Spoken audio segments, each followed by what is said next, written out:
So in aptitude session today, I am going to discuss about preposition. So before that, I discussed about articles and how to use a and the properly. So today I am going to discuss about preposition. So how to fill prepositions correctly, accurately, and what are the rules of filling a preposition. तो आज मैं आपसे discuss करूँगा कि किस तरह से हम preposition को फिल कर सकते हैं.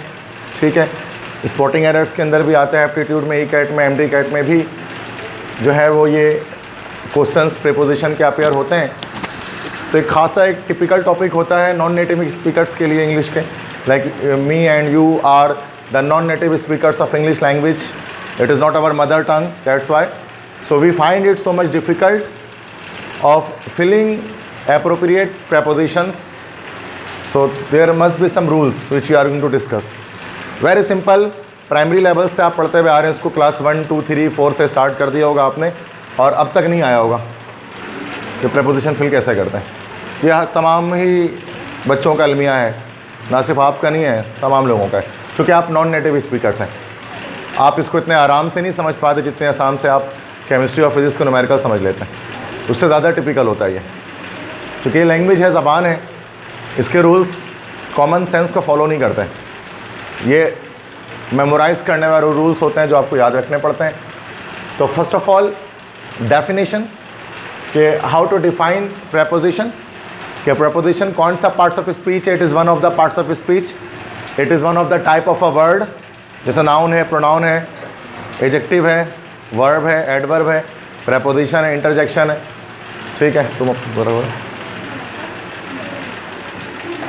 These all are actually the parts of speech. So preposition एक word है which relates a noun or pronoun with other words of the sentence. Preposition एक ऐसा word होता है जो noun या pronoun का ताल्लुक जुमले के दीगर अल्फाज के साथ बताता है, सेंटेंस के different words के साथ बताता है. That's called preposition. तो एक ऐसा word जो noun या pronoun का ताल्लुक जुमले के दीगर अल्फाज के साथ बताए, तो that word is called a preposition. Like the cat is sitting on the table. कि cat is sitting on the table, कि बिल्ली जो है वो टेबल पर बैठी हुई है. ठीक है, तो यहाँ पर कैट और टेबल के बीच का जो रिलेशन है वो ऑन बता रहा है कि कैट और टेबल का रिलेशन ये है कि कैट टेबल के ऊपर बैठी हुई है. तो that is on is showing the relation between the cat and the table. So that is called a preposition. Thousands of preposition are used in everyday life.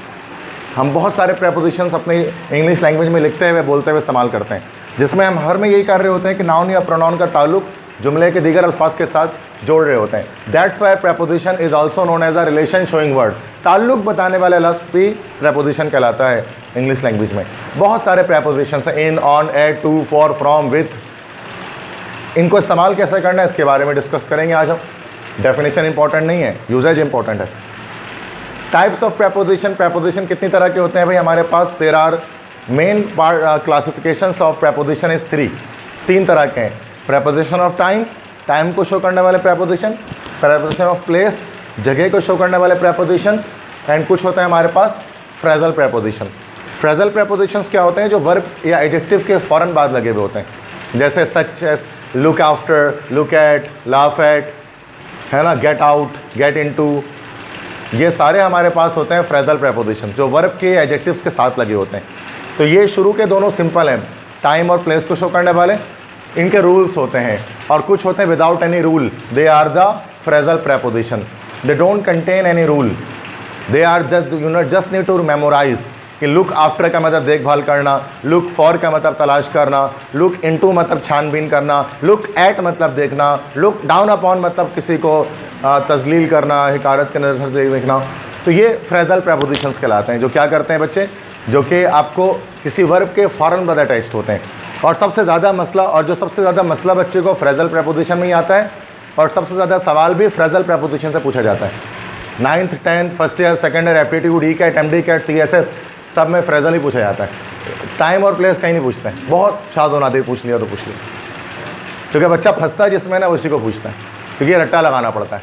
Rules वाले तो कभी कभार पूछते हैं, ठीक है। तो ये बच्चे परेशान होते हैं इन लगाने में ऑन, फिर जो सूट कर रहा होता है फिर वो लगा रहे होते हैं। तो इसके लिए कुछ आगे डिस्कस करेंगे। पहले मैं प्रेपोजिशन ऑफ टाइम आपको बता देता हूँ। वक्त को शो करने वाले प्रेपोजिशन किस तरह से एट, इन और ऑन। प्रेपोजिशन जो ऑफ टाइम जो है हमारे पास वो 3 बहुत फेमस हैं, एट है, ऑन है और इन है। तो जल्दी ज़रा देखते हैं कि इसको कहाँ इस्तेमाल करते हैं, एट को, ऑन को और इन को। एट का पहला यूजेज है, एट को इस्तेमाल करते हैं क्लॉक टाइम के साथ, घड़ी के किसी वक्त के साथ। मिसाल के तौर पे the class starts at 10 o'clock, ठीक है, या एट 10:15 AM या 10:15 PM। तो ये हमारे पास जब भी घड़ी का कोई टाइम आएगा ना, 10 o'clock, 7 o'clock, 6:30, 4:30, इन सब से पहले एट लगता है। एट का पहले इस्तेमाल at 7 o'clock, at 9 o'clock, at 10 o'clock, at 6:30 PM, at 7:50 AM, ठीक है। घड़ी के वक्त के साथ, क्लॉक टाइम के साथ। घड़ी में तो आपको पता है AM और PM के लिहाज से चीज़ें होती हैं, ठीक है। उन सब के साथ हमारे पास एट लगेगा, ठीक है, सिंपल। नेक्स्ट है एट लगेगा किसी ऐसे वर्ड के साथ जिसके बाद टाइम लगाओ। तो ऐसा वर्ड जिसके फ़ौरन बाद टाइम लगाओ उसके साथ भी हम एट लगाते हैं। For example lunch time, we eat our lunch at lunch time, at break time, at recess time, at coaching time, at party time, ठीक है। तो किसी वर्ड के फ़ौरन बाद टाइम लगाओ तो एट लगेगा। We play cricket at sports time, we eat our lunch at recess time, we study very hard at tuition time. तो एट के क्या वर्ड के फ़ौरन बाद टाइम लगा तो फिर एट लगेगा। एट का तीसरा इस्तेमाल वीकेंड्स के साथ एट लगाते हैं। वीकेंड्स मतलब सैटरडेज एंड संडे, दोनों को मिलाकर वीकेंड्स कहते हैं, क्योंकि वीक का एंड है, किनारा है। क्योंकि वीक कब से स्टार्ट होता है? वीक स्टार्ट होता है हमारा मंडे से नहीं होता है, सैटरडे से होता है, ठीक है। सैटरडे से स्टार्ट होकर संडे पे जो है, सैटरडे से स्टार्ट होता है, ठीक है। और जो है वो गलत बोल दिया फिर से तुम लोगों ने, संडे से स्टार्ट होकर सैटरडे तक जाता है। वीक हमारे स्टार्ट होता है संडे से और जाता है सैटरडे तक। संडे फर्स्ट डे होता है वीक का, इसलिए वीकेंड कहते हैं। 2 किनारा है, संडे से सैटरडे 2 किनारे हैं। वीकेंड क्यों कहते हैं वरना? सैटरडे संडे वीकेंड कैसे होंगे? एंड से मुराद 2 किनारे, एक सैटरडे और एक संडे, वीक एंड्स, ठीक है। तो वीकेंड से पहले हम हमेशा एट लगाते हैं। I go to my uncle's home at the weekends, ठीक है। We play a lot at the weekend, we don't study at the weekend. तो वीकेंड से मुराद होता है दैट इज़ एट लगाएंगे। अमेरिकन रूल्स डिफरेंट है। अमेरिकन क्या करते हैं, वो वीकेंड से पहले ऑन लगाते हैं, because there is a slight difference between British and American English. somehow the differences were based upon grammar, they were based upon spellings, pronunciations, vocabularies, and different other types of differences are there in American and British English. So one of the difference is at the weekend and on the weekend. Americans would always say on the weekend. जैसे we will go to picnic on the weekends, but a British will say I will go to picnic at the weekend. तो अब ये आपके ऊपर है कि आप इसको एट द वीकेंड भी कह सकते हैं, ब्रिटिश रूल्स है, या अमेरिकन जो इस्तेमाल करते हैं ऑन द वीकेंड वो भी ठीक है। बेहतर ये होता है कि हम इसमें ऑन द वीकेंड लगाएं, चूँकि हमारा 9th 10th और इंटरमीडिएट तो हमारा इंग्लिश जो फॉलो ग्रामर रूल हो रहे होते हैं वो ब्रिटिश इंग्लिश फॉलो हो रहे होते हैं, लेकिन एप्टीट्यूड में जो है वो अमेरिकन इंग्लिश को फॉलो किया जाता है नॉर्मली।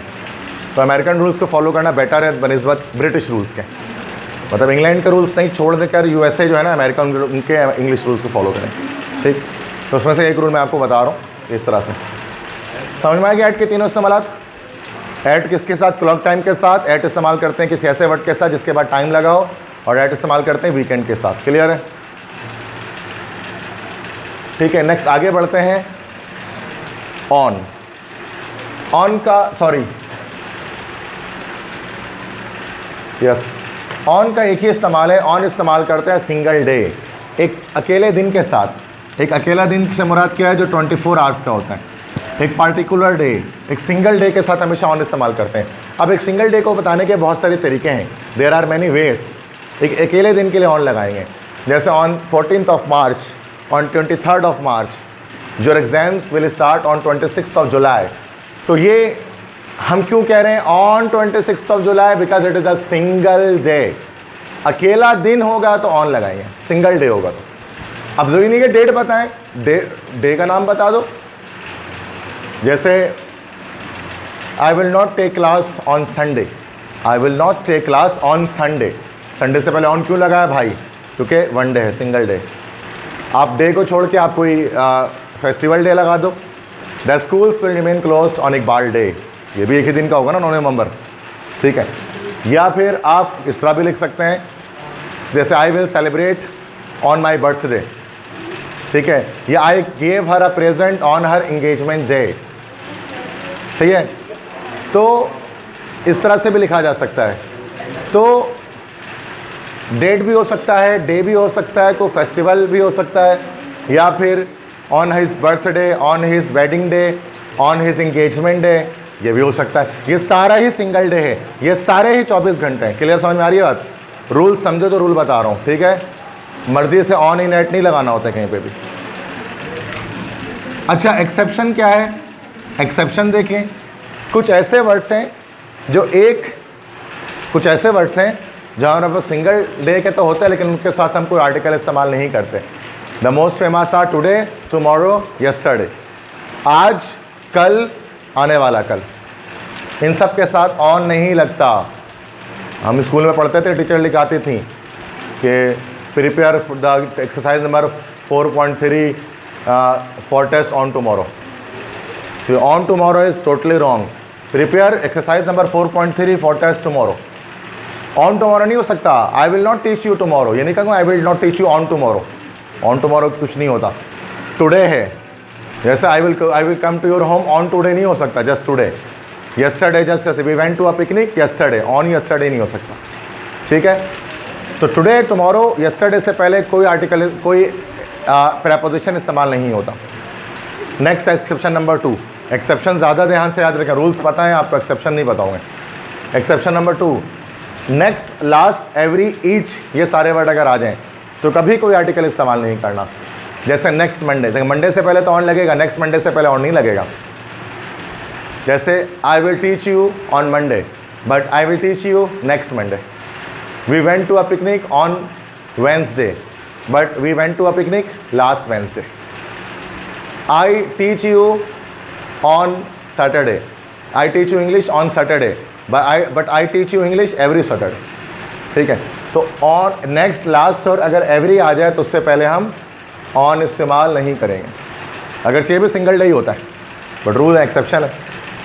किसके साथ इस्तेमाल होगा ऊपर बता दिए, सिंगल डे। तो एक ही रूल था बच्चे ओवरऑल, सिंगल डे के साथ हम ऑन इस्तेमाल करेंगे। ये भी सिंगल डेज है बट इनसे पहले ऑन नहीं लगता, एक्सेप्शन से, ठीक है।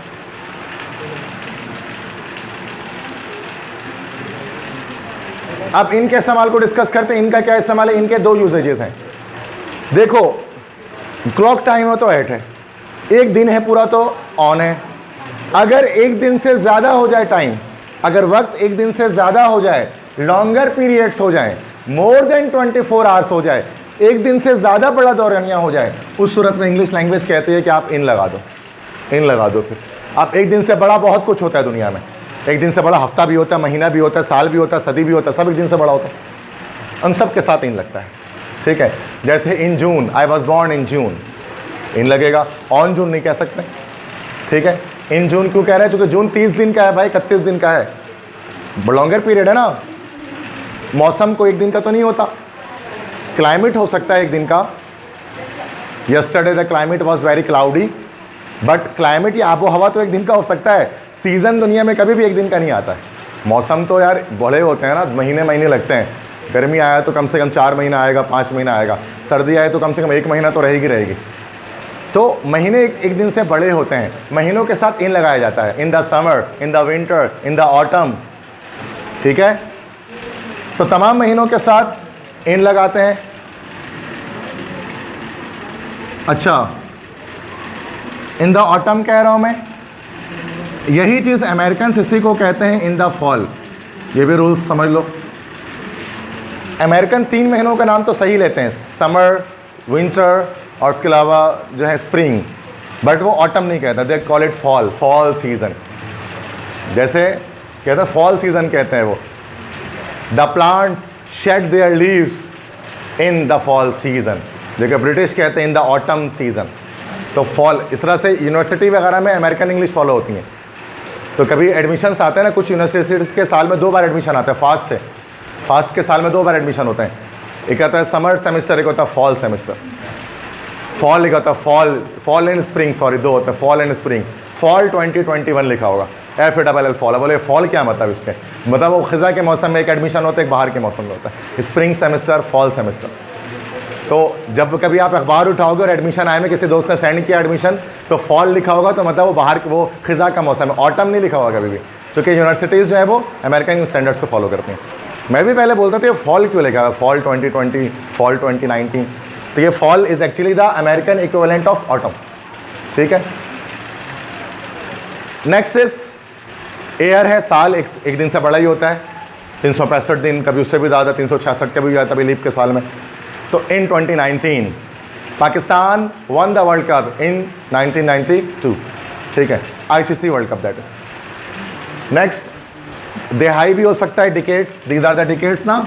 डिकेड्स क्या होते हैं, दिहाई, डिकेड्स में कितने साल होते हैं, देयर आर 10 ईयर्स, 10 साल होते हैं। उसको हम ऐसे लिखते हैं 70s, बोलते हैं ना कि ये 70s का फैशन है भाई, ये तो 70s का फैशन है, ये तो 90s का फैशन है। अबे ये क्या पहन लिया, 90s का फैशन है ये। 90s से मुराद 90 से लेकर 99 तक चलता रहा था ये। मेरे दादा जो हैं वो तो 70s के हैं, या मेरे फादर जो हैं वो तो 70s के हैं। तो 70s से मुराद 70 से 79 के बीच में 10 साल, तो ऐसे लिखते हैं 70s, 80s। या कोई इंसान की उम्र भी तो हम ऐसे बताते हैं 10 में कि यार उसकी उम्र 80s में होगी, या उसकी उम्र 60s में होगी, मतलब 60 से 70 के बीच में कोई होगी। तो ये डिकेड कहलाता है, 10 साल, दिहाई उर्दू में कहते हैं। उनके साथ भी इन लगाएंगे, in the 70s, in the 80s। The Pakistan was a very prosperous country in the early 50s के दौर में पाकिस्तान एक बहुत तरक्की याफ्ता मुल्क था, मतलब 50 से 59 अयूब खान के दौर में। नेक्स्ट इज सेंचुरी, 100 ईयर्स, ये तो एक दिन से बड़ा हो गई, 100 साल है ये तो सेंचुरी। इसके साथ इन लगाएंगे, we are living in the 21st century. In लगाते हैं ना, कभी ऑन तो नहीं लिखते, ऑन 21st सेंचुरी नहीं। तो सिंपल रूल, इतने सारे याद करने से बहुत बेहतर है, कॉमन सेंस अल्लाह ने दिया ना, तो इतना याद रख लो। लॉन्गर पीरियड, 24 घंटे से बड़ा कुछ भी होगा उसके साथ इन लगेगा। अब इतना याद कौन रखे, बस 24 घंटे से बड़ा है तो इन लगेगा, रूल ये है इंग्लिश का, ठीक है।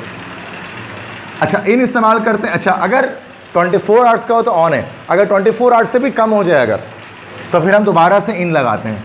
लेस देन 24 आवर्स के लिए हम इन लगाते हैं, पार्ट ऑफ द डे जिसको हम कहते हैं। जैसा अब एक दिन के अंदर बहुत सारे हिस्से होते हैं, सुबह भी होती है, शाम भी होती है, दिन भी होती है, रात भी होती है, सब होता है ना भाई। अब उसके साथ हम किसी के साथ एट लगाते हैं, किसी के साथ इन लगाते हैं, ये कॉम्बिनेशन आपको याद रखना पड़ता है। सबसे सुबह शादी होती है, डस्क का टाइम होता है, फजर की नमाज़ होती है ना, डस्क प्रेयर, एट डस्क, जब सूरज निकलने वाला होता है, डस्क। उसके बाद morning, in the morning, morning के साथ in, I wake up in the morning. उसके बाद noon, at noon, right now at noon, ठीक है। नून के बाद आफ्टरनून, इन द आफ्टरनून। उसके बाद इन द इवनिंग। उसके बाद मगरिब हो गई, डस्क, सॉरी गलत बोल दिया, पहला वाला था डॉन, डॉन कहते हो सुबह को, डस्क तो शाम को कहते हैं, ठीक है, ओके। डस्क के बाद नेक्स्ट है night, at night, I sleep at night, I use to study at night. तो नाइट, रात, हर रात की बात की जा रही है, या नाइट से मुराद हो जाएगी एवरी नाइट, जो समझना है उसको आगे मैं एक्सप्लेन करूँगा उसको। मिड नाइट के साथ भी एट लगेगा। तो आप देख सकते हैं पार्ट ऑफ द डे के साथ हम एट और इन का एक कॉम्बिनेशन इस्तेमाल कर रहे होते हैं, कहीं पर एट, कहीं पर इन। तो ये रूल्स आपको, ये सबको याद करने पड़ेंगे। रूल्स नहीं है कि क्यों इसके साथ एट है और किसके साथ इन है, सारे के सारे पार्ट ऑफ द डे हैं। कुछ पार्ट ऑफ द डे के साथ इन लगा रहे हैं, कुछ के साथ एट लगा रहे हैं, ठीक है जी। एक्सेप्शन क्या होगा इसके अंदर इन रूल्स पे, Sunday morning we eat halwa पूरी। अब इसमें हम ये नहीं कहते इन द संडे मॉर्निंग, अगरचे संडे के सुबह भी तो एक पार्ट ऑफ द डे ही है ना, तो मॉर्निंग के साथ जब इन लगा रहे हैं तो संडे मॉर्निंग के साथ भी इन आना चाहिए, कॉमन सेंस यही बोलती है। लेकिन ग्रामर बोलता है नहीं, on Sunday morning, I we eat halwa puri on Sunday morning. वो बोलता है मॉर्निंग को देख के ऑन नहीं लगाओ, ये संडे को देख कर ऑन लगाओ, ये पार्ट ऑफ ये जो है ना संडे सिंगल डे, उसको देख कर ऑन लगा दो। On I will visit your home on Sunday morning, in the Sunday morning नहीं हो सकता, कॉमन सेंस फॉलो नहीं करो इसमें, आप रूल्स को फॉलो करो। इस तरह on Sunday night we will watch a movie on Sunday night, at Sunday night या इन द संडे नाइट नहीं कह सकते, ठीक है। तो हम संडे को देखकर हम ऑन लगा रहे हैं, मॉर्निंग और नाइट को देखकर प्रीपोजिशन फिट नहीं करना। समझ में आगे बात? अच्छा, एक और जो मैं बता रहा था ना, in the night for a specific night. At night भी सही है, इन द नाइट भी सही है, फ़र्क अलग अलग है। एट नाइट का मतलब होता है every night, I sleep at night, मतलब मैं हर रात सोता हूँ। एक और सेंटेंस सुनो, I went to a marriage ceremony and I ate biryani in the night. मैं एक शादी की तकरीब में गया और मैंने वहाँ रात में बिरयानी खाई। तो मैं हर रात में तो नहीं खाता बिरयानी, इन द नाइट मैंने कहा। I went to a marriage ceremony and I ate biryani in the night. तो वहाँ इन द नाइट से मुराद a specific nights.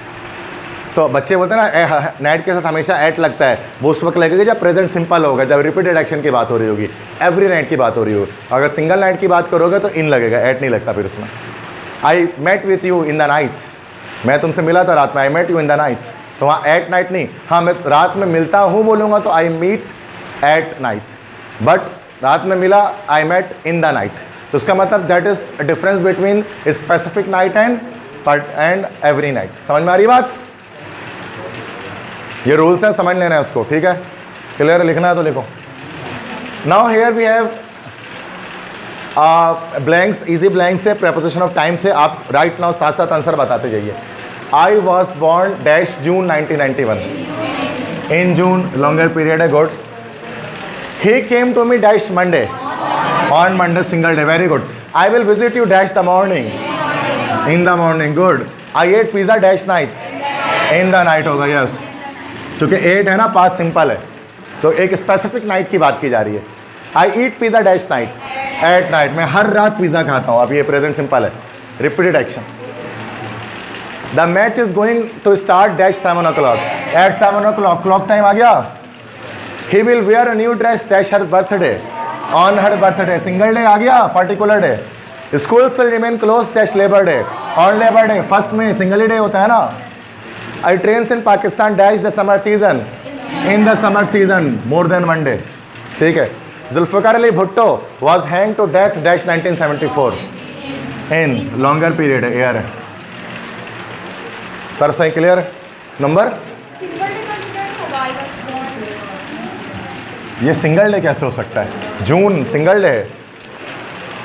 Preposition of place में हम देखेंगे कि एट, इन, ऑन, इन तमाम वर्ड्स को प्लेस के लिए किस तरह से इस्तेमाल करते हैं, जगहों के लिए हम कैसे इस्तेमाल करते हैं। इसके लिए भी कुछ रूल्स हैं, टिप्स हैं, ट्रिक्स हैं, कॉन्सेप्ट्स हैं, वो समझें। तो यहाँ पर मैंने एक चार्ट ड्रॉ किया है ताकि आपकी ज़्यादा ग्राफिकल अंडरस्टैंडिंग डेवलप हो सके, तभी आर्टिकल समझ में आते हैं, ठीक है। इन मतलब में, ऑन मतलब पर करके, फॉर फ्रॉम मतलब से, फॉर मतलब के लिए, ऐसे नहीं समझ में आता। ऐसा तो 2 मिनट नहीं लगे, प्रेपोजिशन खत्म हो जाए, जैसे छोटे में पढ़ा जैसे। तो इसके लिए क्या है कि आपको ग्राफिकल रिप्रेजेंटेशन ज़रूरी है। जैसे यहाँ पर देखें, हमारे पास कुछ कॉलम्स और कुछ रॉज हैं। जो कॉलम्स है उसमें that is destination, position, destination, position, मतलब यहाँ पर ये मोशन है, मूवमेंट हो रही है। पोजीशन मतलब ये रेस्ट है, पोजीशन जैसे बताई जा रही है। ये फिर डेस्टिनेशन है, मूवमेंट हो रही है, और यहाँ पर पोजीशन है, रेस्ट पोजीशन में कुछ चीज़ बताई जा रही है। ये हमारे कॉलम्स हो गए। टेबल को पढ़ने के लिए कॉलम्स और रॉस को पहले समझना ज़रूरी होता है। रॉस की बात करें, पहला रो है पॉइंट। ये पॉइंट किसी पॉइंट ऑब्जेक्ट को शो करता है। पॉइंट से मुराद को पॉइंट ऑब्जेक्ट है। अब ये पॉइंट ऑब्जेक्ट क्या हो सकता है? ये कोई भी चीज़ हो सकती है। पॉइंट ऑब्जेक्ट से मुराद जो, अच्छा पॉइंट ऑब्जेक्ट को आखिरी में समझाता हूँ, पहले लाइन और सरफेस समझें। लाइन या सरफेस क्या चीज़ है? को प्लेन, तो प्लेन ऑब्जेक्ट को plain area that is called a line, या फिर ये एक सरफेस है। जैसे आपके पास जो बुक है, आपके जो डेस्क है, दैट इज़ अ प्लेन या दैट इज़ अ सरफेस। या ज़मीन है, फ्लोर है, छत है, ये सारे सरफेस कहलाते हैं। वॉल्यूम किसे कहते हैं? जो 4 तरफ से क्लोज हो, या एटलीस्ट 4 तरफ से नहीं तो 3 तरफ से क्लोज हो, इसको हम लोग कहते हैं वॉल्यूम। हर वो ऑब्जेक्ट जो 4 तरफ से बंद हो या 3 तरफ से बंद हो, उसको वॉल्यूम कहते हैं ग्रामर में। सरफेस या लाइन 2 डायमेंशनल चीज़ को प्लेन, हाईवे, रनवे, मैदान, ग्राउंड, छत, इस तरह फर्श, इस तरह बुक, टेबल, चेयर, ये सारे के सारे सरफेस हैं, मतलब जो सीधी है, समझ लो ना, हमवार, स्मूथ। पॉइंट क्या है? जो दोनों नहीं है, ना वो लाइन है ना वो वॉल्यूम है। जैसे कि यहाँ पर जो स्विच मौजूद है, if there is a switch here, तो यहाँ पर जो स्विच बोर्ड मौजूद, that switch is actually a point object. ये एक पॉइंट ऑब्जेक्ट है, चूँकि ना तो ये प्लेन है ना तो उसको हम एक वॉल्यूम कह सकते हैं। इसको नॉर्मली हम एक पॉइंट ऑब्जेक्ट के तौर पे देखते हैं। क्लियर है? अब पॉइंट ऑब्जेक्ट के लिहाज से अगर हम देखें तो ये सारे प्रेपोजिशन है। To, at, from, away from. Plane के लिए ये है on to, on, off, off. Surface और वॉल्यूम के लिए into, in, out of, out of. अब उसको समझना है कब कैसे इस्तेमाल करेंगे किसको। अगर कोई चीज़ ये मूव करते हुए पॉइंट ऑब्जेक्ट के करीब आ रही है, क्रॉस एक पॉइंट ऑब्जेक्ट है, देन उसको फिर हम टू लगाते हैं। जैसे I am going to the switch, I am going to the switch, मैं स्विच की तरफ जा रहा हूँ चलते हुए, because switch is a point object, ठीक है। जैसे I am going to the door, door भी एक पॉइंट ऑब्जेक्ट होता है ना, वो प्लेन होता है ना वो वॉल्यूम होता है। तो I am going to the door, कि मैं दरवाजे तक जा रहा हूँ, ठीक है। एट, जब मैं मौजूद हूँ पॉइंट ऑब्जेक्ट के सामने, someone is at the door, दरवाजे पर कोई खड़ा है, बोलते हैं ना एट लिखते हैं, someone is on the door या इन द डोर नहीं लिखते हैं कभी भी हम, एट लिखते हैं, चूँकि उसको पॉइंट ऑब्जेक्ट, अगर मैं स्विच के पास खड़ा हो जाऊँ तो ये हमारे पास हो जाता है I am standing at the switch, मैं स्विच के सामने खड़ा हूँ, ये मेरी जो है वो पोजीशन है रेस्ट में। अच्छा, अगर कोई चीज़ मूव करते हुए दूर जा रही हो तो अवे फ्रॉम, जैसे मैं यहाँ पर खड़ा था स्विच के पास, अब यहाँ से मैं दूर जाऊँ तो I am coming from the switch, मैं स्विच से आ रहा हूँ, स्विच के पास से, आई am coming from the switch. और अगर मैं दूर खड़ा हूँ स्विच से तो क्या बोलूँगा, I am away from the switch, जैसे the students are away from the door, ठीक है। फिर से बता दूँ, सबसे पहले हम जब भी प्रेपोजिशन ऑफ प्लेस डिस्कस करते हैं, रेफरेंस पॉइंट बहुत ज़रूरी होता है कि किस चीज़ के रेफरेंस में हम अपनी पोजीशन बताना चाह रहे हैं। अगर मैं स्विच के रेफरेंस में बताऊंगा तो स्विच एक पॉइंट ऑब्जेक्ट है तो उसके अकॉर्डिंग प्रेपोजिशन लगाऊंगा, I am away from the switch, I am going to the switch, now I am standing at the switch, now I am coming from the switch, ठीक है। अब switch था इस वजह से ये सब लगाया, अगर स्विच नहीं होता कुछ और चीज़ होती, जैसे कि मेरा हाथ होता, that is also a plane object. अब उस पर क्या है कि हम जब चीज़ों को प्लेस करेंगे so we have different prepositions. अगर कोई चीज़ मूव करते हुए प्लेन ऑब्जेक्ट पे आ रही है तो ऑन टू प्रेपोजिशन इस्तेमाल होता है, ऑन टू। जैसे I throw the marker on to my hand, ये है ना, I throw the marker on to my hand, मैं मार्कर को फेंक रहा हूँ तो मूव करते हुए चीज़ जा रही है ना, अब मार्कर का मेरे हाथ पे ही है तो the marker is on my hand, ये वाला। अब अगर मार्कर मेरे हाथ से दूर है ऐसे करके तो अच्छा, अगर मूव करते हुए दूर जा रहा है, I am picking the marker, I am picking the marker off my hand, या the aeroplane is flying off the runway, यूँ जा रही होती है ना, ऊपर मूव करके जा रही होती है, ठीक है। तो और अगर पहले से दूर मौजूद हो तब भी ऑफ लिखेंगे, डेस्टिनेशन मतलब पोजीशन में पहले से अगर उसकी दूर हो। फिर से देख लें ज़रा, समझें, इसको रिपीट करता हूँ।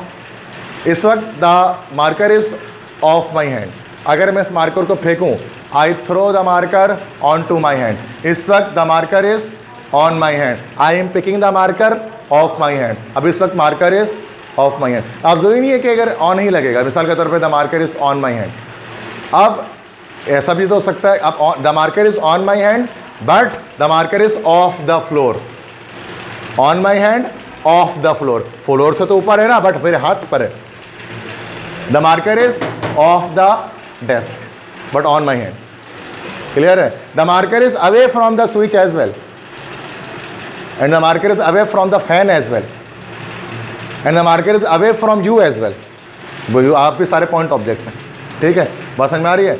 एक ही मार्कर के पोजीशन को हम respective to different reference point हम बता सकते हैं, यही प्रेपोजिशन कहलाता है प्लेस का।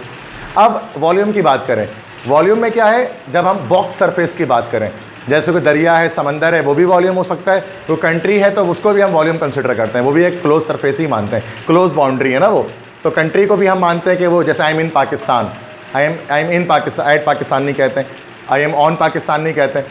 अब इन सर पाकिस्तान तो प्लेन है ना सर, ज़मीन है सिर्फ, लेकिन हम उसको क्लोज बाउंड्री मानकर इन लिखते हैं पाकिस्तान के साथ, ठीक है। क्लोज बाउंड्री में अगर कोई चीज़ मूव करते हुए जा रहे तो इन, जैसे मिसाल के तौर पे, ठीक है, ये हमारे पास this is also a close boundary, ठीक है, तो ये तीन तरफ से बंद है, एक तरफ से खुला हुआ है, ठीक है, तो ये हमारे पास वॉल्यूम है, ये मार्कर है। I am putting the marker into the pouch, I am putting the marker into, क्या इनटू मूवमेंट है, I am putting the marker into the pouch, इस वक्त अब क्या है, the marker is in the pouch, I am picking the marker out of the pouch, अब इस वक्त the marker is out of the pouch, इस पॉइंट ऑब्जेक्ट के रेफरेंस में। तो मैंने आपको बताया कि स्विच के रेफरेंस से, मेरे हाथ के रेफरेंस और पाउच के रेफरेंस से किस तरह से प्रेपोजिशन चेंज हो रहे होते हैं। बचपन में ऐसा कुछ पढ़ा होगा आपने, लेकिन मिक्स रैंडम आगे पीछे करके मैंने सारे एक साथ रख दिया सारे रूल्स को, तो फिर से बता दे रहा हूँ। तो एक वक्त मार्कर जब यहाँ मौजूद हो, बहुत कुछ इस मार्कर के साथ है पॉइंट ऑब्जेक्ट के लिहाज से, तो the marker is at the board but the marker is away from the switch, ठीक है, the marker is away from the switch, the marker is at the board, ठीक है. The marker is on my hand, the marker is of the desk, the marker is out of my pocket, the marker is out of the pouch, but the marker is in the room. अगर मैं marker को फेंक दूं बाहर तो I threw the marker out of the room. अगर मैं दौड़ते हुए क्लास के अंदर आऊँ, I am going into the room. समझ में आ रही है बात? अब हज़ारों तरह के एग्जाम्पल निकाल सकते हैं आप इससे. अब इसमें क्या है कि और भी प्रेपोजिशंस हैं. अब अगर छत के रेफरेंस से नीचे जाए तो the marker is below the roof, ऐसा भी तो हो सकता है. अब अगर मैं मार्कर यहाँ रख दूँ सामने आपके लिहाज से, तो the marker is in front of, the marker is in front of the my hand, my fist, इसको फिस्ट कह सकते हैं, in front of my fist. अब इस वक्त the marker is behind my fist, इस वक्त बराबर में कर दूँ, the marker is beside my fist. तो ये है ना, तो ये in front of, behind, beside, ये भी तो हो सकते हैं. और भी होते हैं, जैसे अगर दो चीज़ें, दो ऑब्जेक्ट्स है, दोनों के फेस आमने सामने हैं, अपोजिट है, फिर वो ये इन फ्रंट ऑफ नहीं है. बहुत गलत जो जुमला हम कहते हैं इंग्लिश में, जैसे मिसाल के तौर पर बुशरा सामने बैठी हैं, तो Bushra is sitting opposite to me, she is not sitting in front of me. Bushra is sitting in front of Kashish, चूँकि दोनों के फेसेस इस तरफ हैं, बट मेरे अपोजिट हैं, ये मेरे इन फ्रंट ऑफ नहीं है. ये जैसे आपके सामने वाला घर इन फ्रंट ऑफ नहीं होता है, अपोजिट होता है ना भाई. Waseem lives opposite to my home, in front of my home नहीं. कभी देखोगे लिखा हुआ भी होता है एड्रेस में OPP Bank Alfalah, opposite to Bank Alfalah. अब पीछे गली में नहीं चले आना उसके, मैं छोटे में पीछे गली में चला आया था, अपोजिट मतलब उसके पीछे होगा, तो पता लगा सामने है अपोजिट मतलब, कहते ना मेरे जस्ट अपोजिट खड़ा है वो. अपोजिट मतलब सामने खड़ा है, अपोजिट मतलब पीछे नहीं है, बिहाइंड हो गया ना वो. तो इन फ्रंट ऑफ नहीं होता है, सामने. इन फ्रंट ऑफ उस वक्त होगा जब दो लोग, जिस तरह से ए है ना, जैसे ए है और उस तरह से बी है, ठीक है. तो इस दैट इज नाउ ए और बी की बात करें तो आप यहाँ पर कह सकते हैं कि A is in front of B या बी इज़ बिहाइंड ए. लेकिन अगर दोनों अगर इस तरह से क्या हो कि सामने हो, now A and B are opposite to each other, आमने सामने. अच्छा, इस तरह से अगेंस्ट भी हो सकता है, एक वर्ड अगेंस्ट भी होता है जब दोनों के फेसेस बाहर की तरफ हो. कमरे को जो दीवार होती है ना, ये कमरे को दीवारें हैं, ये दीवारें जो है ना वो सामने जो अंदर का फेस है, ये पीठ है समझ जाओ, ये दीवार की चारों तरफ. तो इसका फेस क्या है? दीवार का बाहर है. याद रखना, ये दीवार का फेस नहीं होता है, ये बैक होती है दीवार की, फेस बाहर होता है. अब इस दीवार का फेस भी पीछे कमरे में आएगा. अच्छा, ये मेरा बैक है, मेरा फेस सामने, मैं यूँ टेक लगाए खड़ा हो जाऊँ, आई am standing against the wall. अब कभी टेक लगाए खड़े होते हैं, अगेंस्ट बोलते हैं. ये कभी लेडर वाला न्यूमेरिकल किया है, the ladder is standing against the wall. Against को लेडर का फेस इस तरफ है, उसका फेस इस तरफ. सही है. तो ये भी थोड़ा से कन्फ्यूजन से, तो बहुत सारे छोटे छोटे कन्फ्यूजन्स होती हैं, इसको इस तरह से याद रखें, आगे बता. बस बात समझ में आ रही है सारे क्या बता रहा हूँ? क्लियर है? जो रूल्स बता रहा हूँ, ये बच्चे बहुत गलती है, बड़ी सिंपल है, कितने आराम से समझ में आता है, लेकिन एक समझते नहीं है बच्चे, समझते हो तो दिमाग से निकाल लेते हैं. वो opposite, in front, behind, against, इनके रूल्स को नहीं समझ पा रहे होते हैं, कहाँ लगता है कहाँ नहीं. वो अपने मर्जी से कुछ भी लगा रहे होते हैं, 3-4 प्रेपोजिशन याद होते हैं, बस वही लगा रहे होते हैं. ये गलत है, ठीक है. एडजेसेंट नहीं, एडजेसेंट ये है, दिस इज, देखो, the marker is adjacent to, the marker is adjacent to my fist. एक और तरीका है, the marker is beside my fist. एक और तरीका है, the marker is next to my fist. Next to भी हो सकता है, ये वाली कंडीशन, ये वाली कंडीशन नेक्स्ट टू की भी है, बिसाइड की भी है और एडजेसेंट की भी है. तीनों मतलब इस तरह मिला हुआ है. सामने आ गया तो फिर ये इन फ्रंट ऑफ, पीछे आ गया तो बिहाइंड है. अच्छा, ऊपर अगर ऐसे ऊपर रखा गया तो ऑन है. अच्छा, ऐसे ऊपर रखा है तो ऑन है. अगर ऐसे रखा गया ना यूँ, तो उस सूरत में ओवर ज़्यादा बेहतर यूज़ होता है. प्लेन ऑब्जेक्ट के ऊपर दूसरा प्लेन ऑब्जेक्ट है, over. The blanket is over you, the blanket is over the bed. कहते हैं ना, blanket is over, spread over the bed, spread on the bed नहीं कहते हैं. प्लेन के ऊपर दूसरा प्लेन आ जाए, जैसे प्लेन है ना, प्लेन के ऊपर एक ये ऑन है, लेकिन प्लेन के ऊपर एक दूसरा प्लेन आ जाए तो ये ओवर है. प्लेन पे प्लेन आ जाए तो ओवर है. और अगर ऊपर हो मौजूद तो ऑफ भी है, या अबव भी कह सकते हैं, एक ही बात है. अबव भी कह सकते हैं, इस तरह से ऊपर ऑफ भी कह सकते हैं, दोनों से. क्लियर है? The marker is above my hand, the sky is above our head बोलते हैं ना. ऑफ भी कह सकते हैं, ऑफ मतलब यही होता है. The cat jump into the bucket. हाँ बोले. यस, बिल्कुल हाँ, into the Pakistan but on to the runway. ठीक है. क्योंकि रनवे एक प्लेन ऑब्जेक्ट है, पाकिस्तान एक क्लोज्ड बॉडी है। क्लियर है? बहुत बेसिक्स हैं। क्लियर, समझ में आ रही है बात सारी? यह स्लाइड्स में देख लेना, डायग्राम बना लेना घर पे, बहुत लंबी डायग्राम है, टाइम लगेगा, स्लाइड पे खुद ही बना लेना घर पे, ठीक है?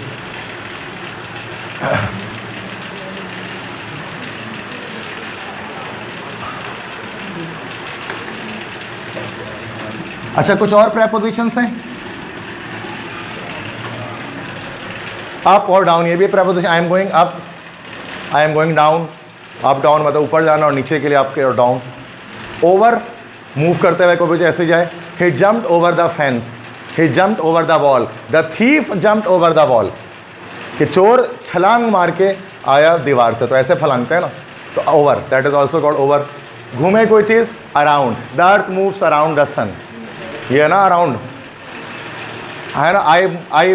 आई moved around the round but round about, I moved around the Chowrangi, यूँ करके घुमाते हैं ना चौरंगी पे दीवार को।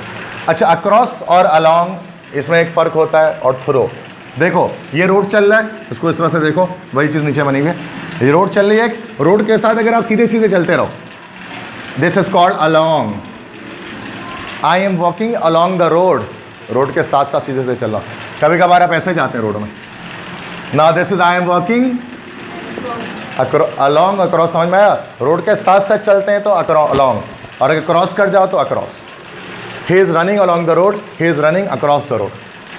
अक्रॉस ज़्यादा डेंजरस होता है अलॉन्ग के, तो अलॉन्ग में सीधा चलते हैं, एक्सीडेंट का खतरा नहीं है। थ्रो किसको कहते हैं? I am walking through the train is travelling through the tunnel, जब किसी चीज़ के अंदर में से कोई चीज़ निकले, दैट इज थ्रो। जैसे टनल ना, टनल के अंदर में से कोई चीज़, जैसे ट्रेन जा रही है, तो the train is going through the tunnel. तो वैसे तो वो अलॉन्ग द ट्रैक चल रही है, ट्रैक के साथ साथ चल रही है, बट थ्रो द टनल जा रही है, जब किसी चीज़ के अंदर से कोई चीज़ मतलब के बाहर है, ठीक है, दैट इज थ्रो। बात समझ में आ रही है? तो ये एक्स्ट्रा कुछ प्रेपोजिशंस हैं जो पिछले वाले स्लाइड में नहीं थे। Up, down, over, around, across, through, along. समझ में आया क्या डिफरेंस है? ये सब बेसिक प्रेपोजिशन है जो आप डेली लाइफ में इस्तेमाल करते हैं। क्लियर है सारी चीज़ें? स्पीड थोड़ी फास्ट है, बट सेम चाहिए कि आप अपलोडिंग करता हूँ मैं, हर एक लेक्चर की अपलोडिंग करता हूँ, आप 0.5x स्पीड पर सुनो जाके, 0.25x स्पीद पर सुनो जाके। यूट्यूब आपको सारे ऑप्शन देता है, अब पॉज भी कर सकते हो आप, मुझे 10 बार पीछे कर दो, सर नहीं समझ में आया 10 बार पीछे करो सर को, मैं कोई नाराज़ नहीं हूँ आपसे। आप 100 बार मुझे पीछे करो, अच्छा 100 बार ऐड चलेंगे, टेंशन नहीं है, क्योंकि पीछे इतनी बार करना उतनी बार मेरा फ़ायदा है, ठीक है? तो बहुत बार बार रिवाइज़ किया करो, बार बार रिवाइंड किया करो। मैं भाई टीचर हो जो बोल रहा हूँ, बार बार आप रिवाइंड करो, वरना टीचर नहीं बोलते। एक बार समझा दिया बहुत है, मैं तो 100 बार मुझे तुम समझो कर जाके, ठीक है? क्लियर है? हो गया? थ्रो के एक एग्जाम्पल सुनो, एक और बार बता रहा हूँ, ठीक है? सुनो, एक और एग्जाम्पल से शो कर देता हूँ।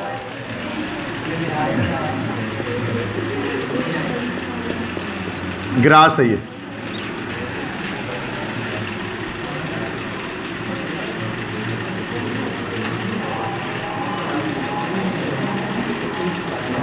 एक मक्खी है मिसाल के तौर पे, वो सीधी जा रही है ऐसे। The fly is flying along the grass. अब एक और मक्खी देखो वो क्या कर रही है।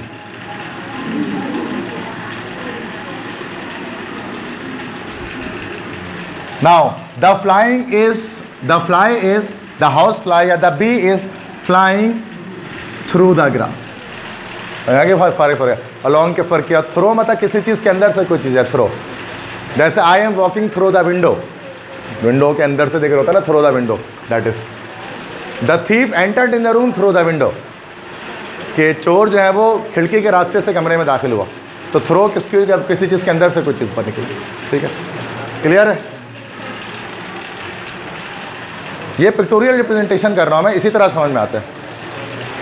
मीनिंग नहीं कि थ्रो मतलब जरिए, अलॉन्ग मतलब साथ साथ, अक्रॉस मतलब पार, ऐसे नहीं समझ में आता है, ठीक है?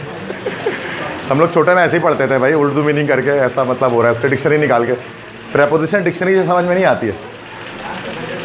अच्छा, अब आ जाए फ्रेजल प्रेपोजिशन पर। मैंने पता ये सारे वो थे जो कम आते हैं, जो पढ़ लिए, जो रूल्स हैं, जो आपके इंग्लिश स्पीकिंग में तो काम आएंगे, बट एप्टीट्यूड लेवल में ज़्यादा काम नहीं आएंगे। एप्टीट्यूड लेवल पे काम क्या आते हैं? Phrasal prepositions. फ्रेजल प्रेपोजिशंस कौन से होते हैं? जो दो तरह के, एडजेक्टिव के साथ प्रेपोजिशन या वर्ब के साथ प्रेपोजिशन। तो बहुत सारे एडजेक्टिव्स के साथ एक फिक्स प्रेपोजिशन लगाते हैं। मिसाल के तौर पर अफ्रेड के साथ ऑफ लगेगा, खौफजदा होना, ये एडजेक्टिव के साथ प्रेपोजिशन है।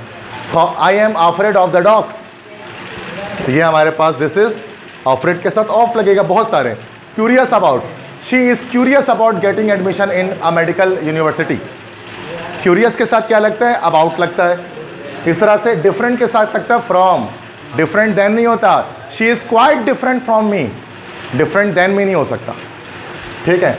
इस तरह से good at, I am very good at history but I am very bad at mathematics, तो that is good at, bad at, grateful to, I will be grateful to you. तो देख रहे हो सबके साथ ब्लू, हर एक एडजेक्टिव के साथ क्या लगे हुए? कुछ वर्ब्स लगे, कुछ प्रेपोजिशंस लगे हुए। ये रट्टे लगाने पड़ेंगे आपको, इनके साथ यही आता है। कुछ लिस्ट मैंने इसमें रखी है इंपॉर्टेंट एडजेक्टिव्स की, ये आपको लिखना नहीं है, 1 घंटा इसी में निकलेगा। नहीं तो ये स्लाइड्स दूंगा, उसमें से देखकर सबको लिखना है घर पे लाजमी, ठीक है। या तो स्लाइड्स को सेव करके रखना ऐसा कि बार बार रिवाइज कर सकें, ठीक है।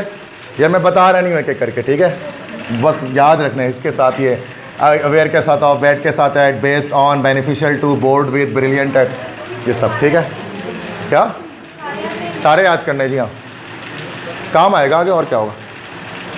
इसलिए तो नहीं हो पाता हमसे ना आर्टिकल्स, हम प्रेपोजिशन हम करते ही नहीं याद, हम मर्जी से लगा रहे हो, तो जो मर्जी होता है, मर्जी नहीं चलेगी, रूल्स लिखे हुए ये करना है। क्लियर है? दोनों हो सकते, दोनों ठीक है, इसमें दोनों मीनिंग सेम निकलते। जी हाँ, क्लियर है। अच्छा, ये तो मैंने बताया था कि एडजेक्टिव्स के साथ जब प्रेपोजिशन आ जाए, कभी कभार क्या होते हैं बच्चों, वर्ब के साथ प्रेपोजिशन आता है, तो वो भी फ्रेजल प्रेपोजिशन है। ये देखो ना भाई, पीछे करो, crazy about, crazy, crowded, cruel, curious, doubtful, ये सारे एडजेक्टिव्स हैं। एडजेक्टिव्स है ना सारे, क्वालिटी शोइंग वर्ड्स हैं। OUS एडजेक्टिव में ही आता है ना, फेमस, क्यूरियस, क्रेजी, कंफर्टेबल, ये सारे एडजेक्टिव प्लस प्रेपोजिशन है। ये भी फ्रेजल है, और अगला ये भी फ्रेजल है, बट ये फ्रेजल वर्ब्स हैं। वर्ब के साथ प्रेपोजिशन सबसे मशहूर ये सामने लिखे हुए, जो बचपन से पढ़ते हुए आ रहे हैं। लुक आफ्टर, देखभाल करना। लुक फॉर, तलाश करना। लुक आउट, किसी चीज़ को अंदर से बाहर की तरफ देखना। I looked out from the window बोलते हैं ना, तो ये looked out. Look around, inspection करना। She looked around the area, या ACP Pradyuman looked around the scene, कि उसने जो है वो सीन के अराउंड लुक आफ्टर किया, देखा है ना, दया ज़रूर दाल में कुछ काला है, तो वो कुछ ना कुछ देख के वो बोलेगा लाजमी, तो वो समझ भी जाएगा क्या काला है दाल में। तो लुक इनटू, छानबीन करना। Abhijit look into the matter, कोई भी ऐसा छानबीन करना। इस तरह से लुक ऑन, ऑब्जर्व करना। लुक अप, किसी को इम्प्रूवमेंट के लिए देखना।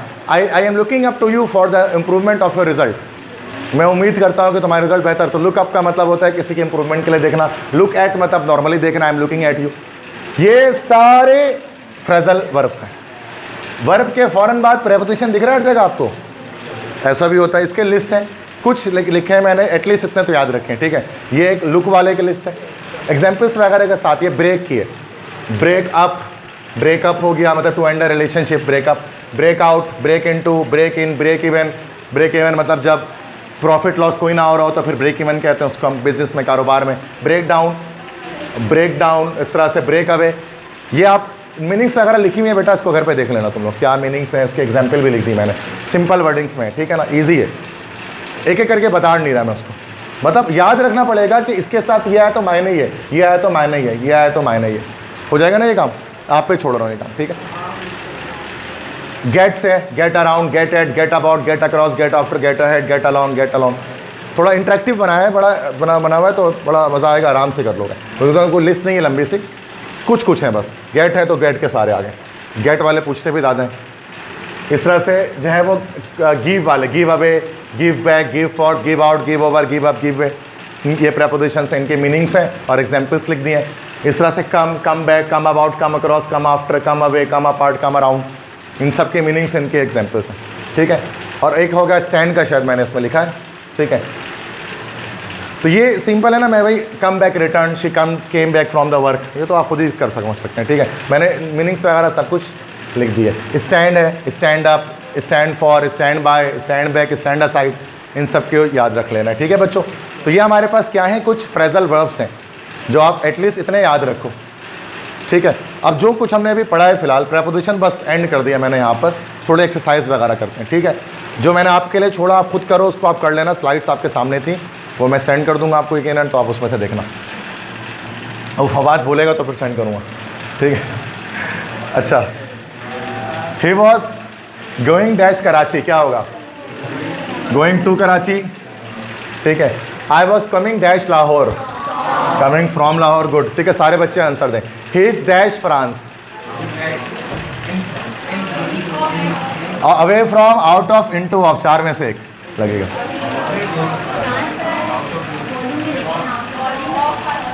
Yes, he is out of France, आएगा आउट ऑफ पाकिस्तान है यार, ये मेरे मामू आउट ऑफ पाकिस्तान है फिलहाल, बोलते हैं ना आउट ऑफ पाकिस्तान मतलब पाकिस्तान से out. I am dash my home, at home के साथ एट लगता है। The cat is sitting dash the table, on the table, good, सारे बच्चे रिस्पॉन्स करें। The frog jump dash the pond, into the pond, movement करते हुए कोई चीज़ जा रही है वॉल्यूम के अंदर। I picked the pickle, pickle मतलब होता है अचार, I pick the pickle dash the jar, out of the jar, चूंकि जार एक क्लोज ऑब्जेक्ट है। The boy ran dash the class, into the class, well done, ठीक है, मूव करते हुए अंदर जा रहा है। The marker is dash the drawer, at, in, into, from, in the drawer ना, क्योंकि ड्रॉर एक क्लोज ऑब्जेक्ट है। The candies are dash the jar, in, into, at, of, jar के अंदर ही हो सकते हैं ना, in the jar. We should always trust dash God, trust in God होता है हमेशा, ट्रस्ट ऑन गॉड नहीं होता। Trust in God, believe in God, I trust in you, I believe in you, ठीक है। He died dash Congo virus, ये phrasal है। Died in, died of, died from, died to, died of malaria, died of Congo virus लिखते हैं ना, ऐसे simple है। He is eating pizza instead dash sandwich, instead के साथ ऑफ लगते हैं, ये सारे फ्रेजल शुरू हो गए, दिमाग लगाने। I am very much interested dash mathematics, yes, interested के साथ इन आता है, good. Beware dash the dogs roaming here and there, yes, beware of, खबरदार रहो, अवेयर ऑफ, बिवियर ऑफ, दोनों के साथ ऑफ आता है, बाखबरदार रहना। You are responsible dash all your faults, you are responsible for all your mistakes, ठीक है। The nurse was looking dash the patient, simple simple, after the patient. He is very good dash maths, good at, bad at, बताया था अभी। He goes to school dash foot, याद रखना पैदल के लिए ऑन फुट, अगर कोई इंस्ट्रूमेंट, अगर कोई ट्रांसपोर्टेशन आ जाए तो बाय, है ना। I am going to school on foot, but I am going to school by the bus, ठीक है, ऑन बस नहीं हो सकता, फिर सिर्फ फुट के साथ ऑन आता है, ये रूल याद रखो। He reach the USA dash aeroplane, by aeroplane, simple, clear है, सारे समझ में आए। हाँ, बाय रोड भी कहते हैं, by road, by air, by ship, clear है।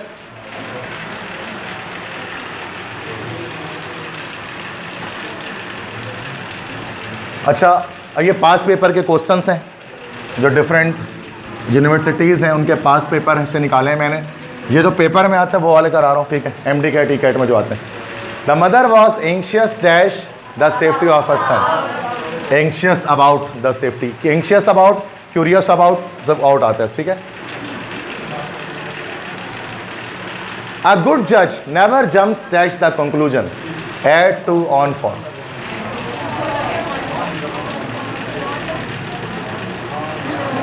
क्या, to, jumps to the conclusion, ये है ना वो, अगर आपने फर्स्ट टाइम में पढ़ा है ना साइंस एंड साइंटिस्ट, तो उसके अंदर फर्स्ट टाइम में ये था ना कि the author jumps to the conclusion without any sufficient evidence, that's why that is called unscientific work. तो जम्प्स टू द कंक्लूजन, तो जम्प्स के साथ टू आएगा। चलो ये गलत हो गया तुम सबका, तो मसला नहीं है, 100% फ्रेजल वर्ब दुनिया का कोई इंसान नहीं कर सकता, मैक्सिमम जितना आ जाए उतना बेहतर है, 100% किसी को नहीं आ सकता। लिस्ट में है ना, कल मैं देख रहा था इंटरनेट से निकाल रहा था काफ़ी सारे, तो एक जगह आया 20,000 फ्रेजल वर्ब, वो 200 पेज का सिर्फ पूरी बुक थी जिसमें से फ्रेजल वर्ब भी थे। अब कौन याद करेगा 20,000 बैठ के, मतलब और वैसे तो वही है कि कुछ ना कुछ मैक्सिमम कर सकते हैं, ज़ीरो ना रहे, मैक्सिमम कर लें, अपना मैक्सिमम एफर्ट कर लें। ये मुझे भी सारा नहीं आता, किसी को भी नहीं आता, मुझे क्या। अच्छा दो हैं। He was killed dash a highway man dash a dagger. उसको एक हाईवे मैन ने मारा खंजर से, डैगर मतलब खंजर। ABCD। He was killed dash, देखो ही वॉज, ये पैसिव वॉइस लगा हुआ है। उसको एक हाईवे मैन ने मारा, तो किल्ड के साथ तो बाय ही आएगा, तो या तो A हो सकता है या तो B फिलहाल। अच्छा डैगर इंस्ट्रूमेंट है, इंस्ट्रूमेंट के साथ बाय आता है, सॉरी एक मिनट, विथ आता है, ठीक है। तो he was killed by a highway man with a dagger, B correct है। जैसे B बोला उसने सही बोला, थोड़ा सा दिमाग लगाना है बस, ठीक है। My uncle was afflicted dash a serious illness and was almost confined dash bed dash more than 2 months। मेरे अंकल को एक बहुत शदीद बीमारी लाहक हो गई और वो बिस्तर पर पड़ गए 2 हफ्ते से ज़ायद के लिए। हाँ भाई इफ़ा कह रही है C,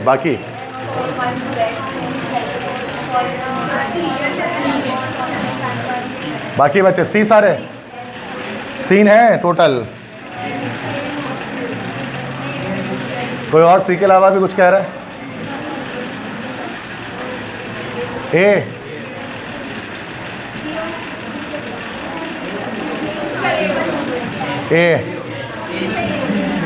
देखते हैं क्या है। C है। My uncle was afflicted dash a serious disease. एक मिनट यहाँ पे फिलहाल अब इसको छोड़ते हैं। अब तरीका क्या होता है देखने का, देखो। And was almost confined dash bed dash more than 2 months। ये तो 4 होगा, फॉर मोर देन 2 months, ठीक है। अब 4 तो दोनों में ही आ रहा है। कन्फाइंड टू बेड होता है, बिस्तर पर पड़ गए, तो C ऑप्शन करेक्ट है। तो यहाँ पर विद आएगा, afflicted with a serious illness and was almost confined to bed for more than 2 months। अब निमला भी सही लग रहा होगा आपको बोलने में, नहीं कन्फाइंड टू बेड होता है, बिस्तर पर पड़ जाए। कन्फाइंड के साथ 2 लगता है, फ्रेजल वर्ब है, ठीक है भाई। जिसने C बोला उसने करेक्ट बोला, बाकी ये जिसका है वो गलत। टाइम लगता है भाई, इतनी जल्दी नहीं आ जाता ये, आराम से। नेक्स्ट है, the boys look dash the old kite matter, kite master होगा sorry, dash the same indifference as they showed dash the shoe maker. लड़कों ने देखा काइट मेकर को उसी तरीके से जैसे उन्होंने मोची को देखा। C कह रहे हैं, सो C कह रहे हो। लुक के साथ तो एट आएगा, चलो देखते हैं। लुक के साथ तो एट आएगा ही आएगा, देखा उन्होंने। एट और किसी में है? अच्छा एट इसमें भी है, D भी हो सकता है। विद द सेम इंडिफरेंस, उसी इंडिफरेंस के साथ D होगा। In the same indifference, with the same indifference, साथ, उसी इंडिफरेंस के साथ जैसे उन्होंने शो किया था शू मेकर को। तो यहाँ आप लोग फंस गए इन और विथ में, ठीक है। नेक्स्ट है, finding myself short dash money I wrote dash my uncle dash help. मेरे पास पैसों की कमी हो गई, मैंने अपने चाचा को ख़त लिखा कि मेरी मदद करें। सोचें, 4 ऑप्शन है, तो ऑप्शन सबको एक ना दिख रहे हो। A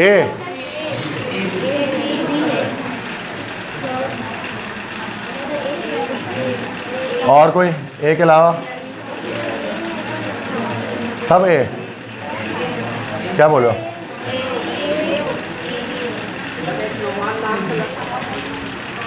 finding myself short of money, जैसे I am short of, shortage of होता है ना, शॉर्ट ऑफ होता है, यही हो गया। बाकी छोड़ दो, आगे वही आएगा। I wrote to my uncle for help. और इससे 3 में 1 भी सही हो जा रहा है ना, बाकी में तो ऑफ है ही नहीं, तो वही करेक्ट है, ठीक है। It's a long time I saw my friend who lives for parents who live dash his parents dash the neighbouring town. बहुत दिनों बाद मैंने अपने उस दोस्त को देखा जो रहता था अपने वालिदैन के साथ पड़ोस वाले टाउन में।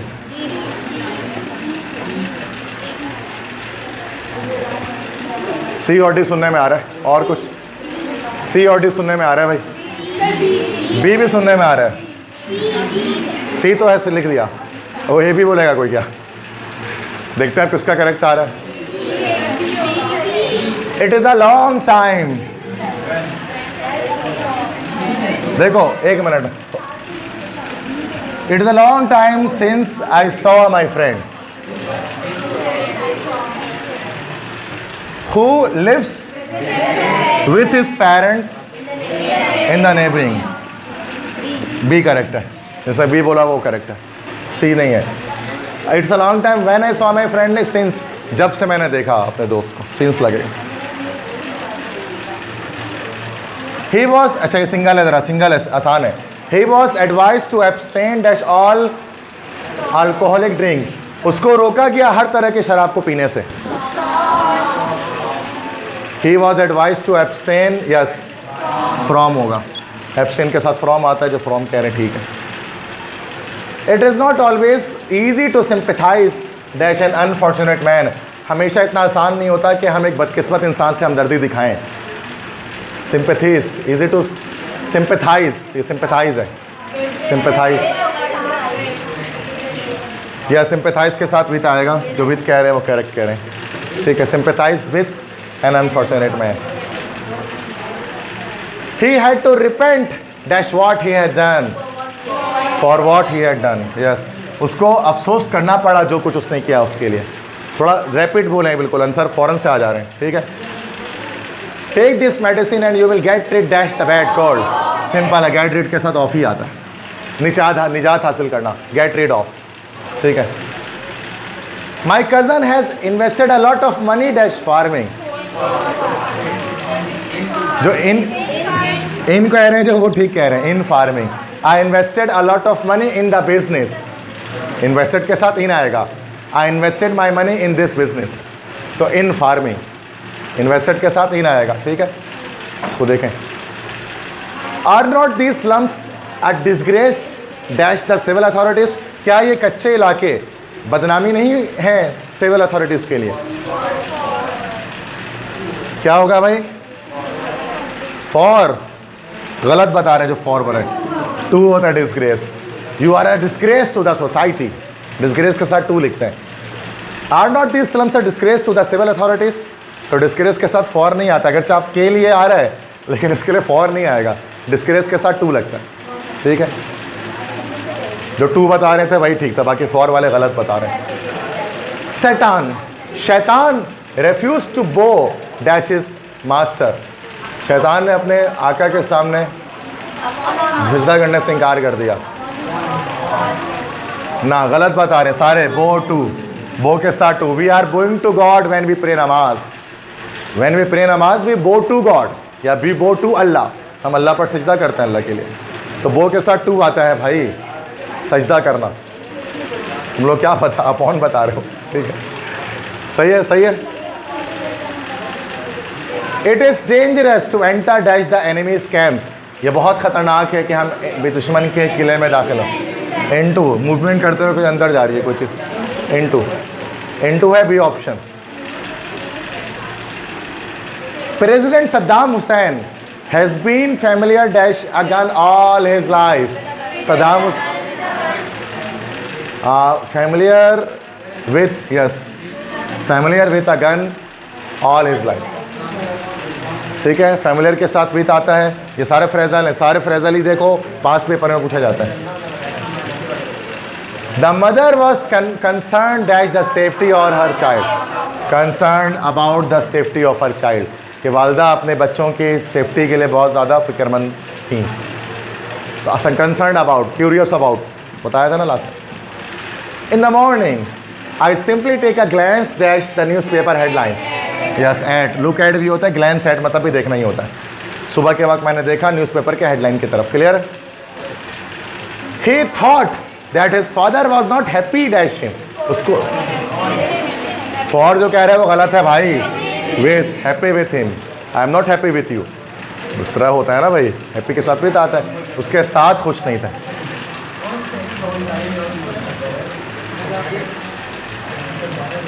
There is no exception dash this rule,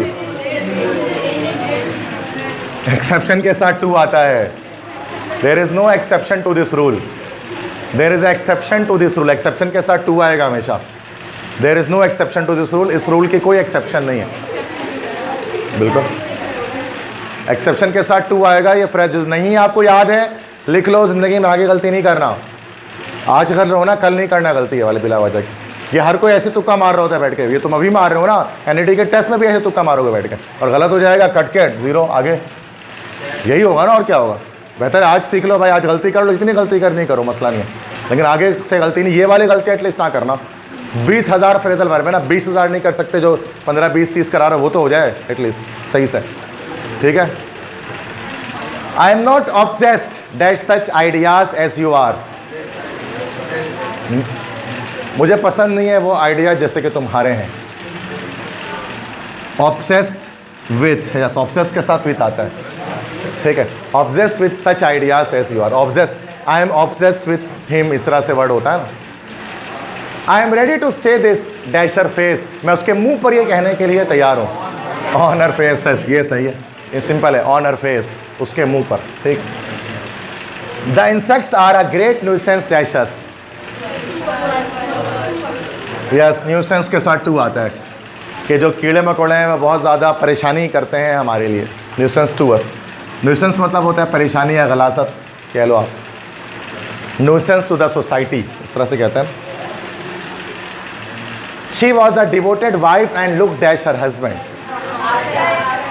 और उसने देखभाल की अपने हस्बैंड की। लुक्ड आफ्टर हर हस्बैंड, ठीक है। तो वो एक डिवोटेड वाइफ थी और उसने अपने हस्बैंड की देखभाल की।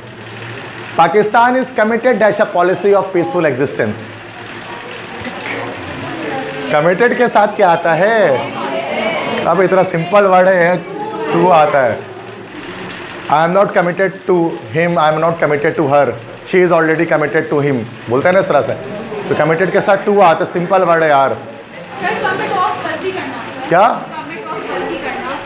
यस यस, ठीक है। Committed to a policy of peaceful existence, commit के साथ टू ही आएगा, सिंपल वर्ब है यार। तो 25 क्वेश्चंस हैं ये जो भी हुए। No one can stop a man from doing a thing if he is, her नहीं ही होगा, if he is really keen dash it. कोई भी इंसान किसी को रोक नहीं सकता कुछ ऐसा काम करने से जिस पर वो दिलचस्पी लेता हो। कीन के साथ क्या आता है? कीन, शौकीन होना, दिलचस्पी रखना। कीन के साथ क्या आता है? तुक्का। कीन के साथ ऑन आता है, keen on it. I am keen on mathematics, मुझे मैथ्स पढ़ने का शौक है। कीन के साथ ऑन आएगा, कीन ऑन, ठीक है। तो ये फ्रेजल है, फ्रेजल वर्ब है, कीन ऑन। सारे फ्रेजल चल रहे हैं। I am angry with him dash is carelessness. मैं उसके गैर मोहताती की वजह से बहुत गुस्सा हूँ। With him at his carelessness, in his carelessness, for आएगा, के लिए, फॉर हिज केयरलेसनेस, उसकी लापरवाही के लिए, फॉर हिज केयरलेसनेस, ऑफ के, फॉर आएगा भाई, फॉर हिज केयरलेसनेस। सब गलत बता रहे थे। फिर से ABCD वाले आ गए, ABCD बोलना पड़ेगा। The rainfall dash Pakistan varies place to place and also from year dash year. Pakistan में बारिशें होती हैं जगह जगह अलग अलग और हर साल अलग अलग। Yes, in Pakistan, from place to place, air to, yes sea है, फ्रॉम इन है, फिर इसमें फ्रॉम है, थर्ड में टू है। सबने सही बताया, क्लियर है।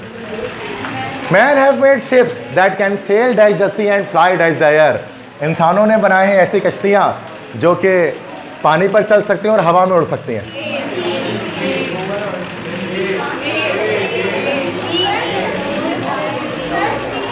सब गलत बता रहे, सी है, ए बी होगा। Man have made ships that can sail on the sea and fly in the air. In the air, हवा में उड़ सकती हैं और समंदर पर चल सकती हैं। फ्लाई, सब गलत बता रहे थे ये ओवरऑल। सेल मतलब तैरना। सी के लिए क्या ऑन आएगा ना, सी तो एक सी के ऊपर चल रही है ना, तो प्लेन सरफेस है तो ऑन, और एयर के साथ तो इन आता है, in the air, the birds are flying in the air. क्या? अच्छा, अलॉन्ग और अबव। अलॉन्ग उस सूरत में नहीं होता, अलॉन्ग की सूरत में मैं बता रहा हूँ, अलॉन्ग के केसेस क्या हैं। दिस इज अलॉन्ग, ऊपर the aeroplane is flying along the sea. इस तरह से समंदर के लिए अगर हम बात करेंगे, चूंकि समंदर के लिए हम जस्ट ऑन, चूंकि समंदर एक गोल सरफेस है ना, रास्ता नहीं है, रोड नहीं है। जैसे रोड है ना इस तरह से चला हुआ, तब हम अलॉन्ग लिखेंगे। अब समंदर में तो ऐसा कोई रोड नहीं है ना, तो उसको हम ऑन लिखते हैं, वो प्लेन सरफेस जस्ट लेते हैं। रोड के लिए ऑन अलॉन्ग यूज़ करते हैं। कोई सीधा पाथ जा रहा हो ना तो अलॉन्ग है, पाथ ही नहीं चल रही कोई तो फिर अलॉन्ग नहीं, ऑन है। ठीक है, चलो कोई बात नहीं, होती है गलती इस तरह की। There was no agreement dash the great powers dash a treaty to ban nuclear weapon. कोई मुआहदा नहीं हो सकता था अजीम ताकतों में कि न्यूक्लियर वेपन्स को बैन कर दिया जाए। चेक करो, बताओ भाई, दो है।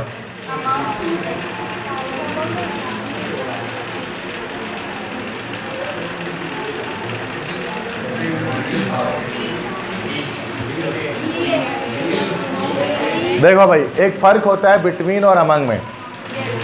बिटवीन होता है दो लोगों के दरमियान, और अगर दो से ज़्यादा हैं तो फिर अमंग। तो यहाँ यह great powers, they are more than two, तो among treaty, among the great powers on a treaty to ban nuclear weapons, B option correct है। बिटवीन सिर्फ दो लोगों के लिए होता है, among more than two people के लिए होता है। दोनों का मतलब दरमियान है, बिटवीन का मतलब भी दरमियान है, अमंग का मतलब भी दरमियान है। ठीक है जी, क्लियर?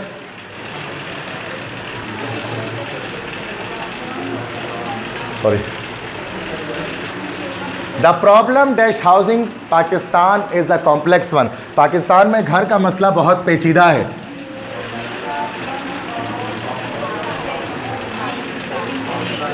क्या होगा?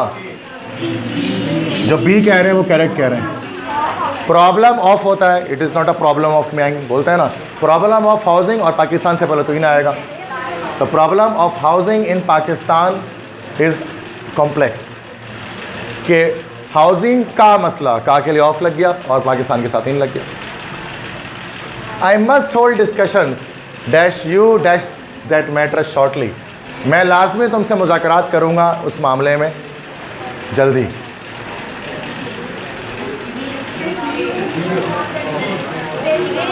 देखो, डिस्कशंस के साथ आएगा, विथ आएगा, तो ये बी और सी हो सकता है। अब ऑन दैट मैटर या फॉर दैट मैटर, तो ये बी हो जाएगा, on that matter. I must hold discussions with you on that matter shortly. ठीक है, तो विथ आएगा पहले वाले के साथ, दूसरे के साथ ऑन आएगा। ठीक है। I am annoyed dash him dash what he has done to me. मैं तंग आ गया हूँ जो उसने मेरे साथ किया है उससे। क्या होगा? D. I am annoyed with him for what. हाँ सही, डी जो बता रहे हैं वो करेक्ट है। जितने बजे भी डी बोल रहे हैं वो करेक्ट है। ठीक है। You must apologise dash him dash the, wrong हो गई, wrong you have done him. तो मैं लाजमी उससे माफ़ी मांगनी चाहिए जो गलत उसने। Yes, see, apologise to him for the wrong you have done to him. Only the blood-stained road was witness dash his assassination. Road पे लगे हुए खून का धब्बा वाहिद सबूत था उसकी हलाकत की।